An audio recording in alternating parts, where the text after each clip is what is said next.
How to connect Google Drive to Claude. Hello everyone, I am Bishaka and welcome to our channel. Now let's get right into the tutorial. Firstly, go ahead and open your preferred browser and in the search bar, search for Claude AI. Now make sure that you are signed in to your Claude AI account, and if not, then sign yourself in. Further, tap on the Customize option you see there on the left side toolbar and then tap on the Connect Your Apps option you see there.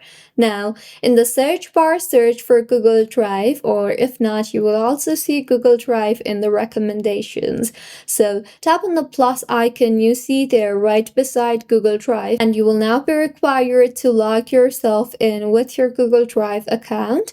So, go ahead and sign yourself in with your Google Drive account and then tap on the Continue button and wait for it to be redirected. Once redirected, as you can see, you have been successfully connected to Google Drive. So this was about how you can connect Google Drive with Claude AI. If you find this tutorial helpful, please like the video and do comment if you have any queries.